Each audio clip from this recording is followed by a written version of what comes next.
Okay. Alright, this is for BushClass USA, 4 basic knots. So we have here a figure 8 on a bight. So this is your bight, your little circle thing here. And we take and we wrap it around underneath, over, under, and through. And this is not a very clean knot, but you can see your figure 8 and a bight. It's used primarily to put like handholds or footholds in a climbing rope. Okay, number 2 was a tautline, or it was a double half hitch. So you take it and you make a loop like so. You put it underneath like that, and then over on the same way, and you put it through. Truth is, this is a useful knot because it gets you primed and ready for the Tautline, which is a much more useful knot, but this tightens up really nicely. Well, and actually on this stuff it tightens right around your finger nicely. Then you have the Tautline hitch, which is one of my favorites. I use it all the time.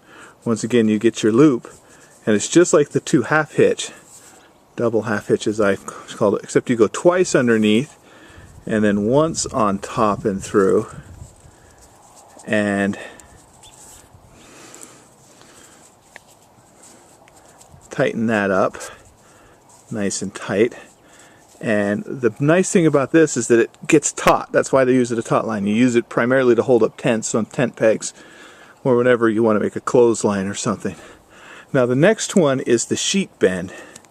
And I have an interesting way to show this, and I'm kind of eager to do this because I did some history and learned that they use sheet bends on sails back in the day when they didn't have grommets. And that's why they call it a sheet bend.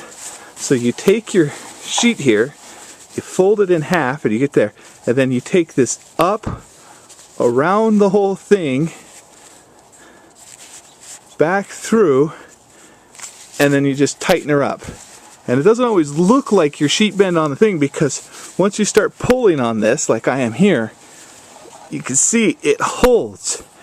So the next time your grommet tears out on you, you can use the sheet bend, that is if you've learned it, and this will hold really tight. This is what they used to hold sails with, was the sheet bend. So this is a good knot to know. Anyway, so there's your 4 knots for the BushClass USA beginner knots.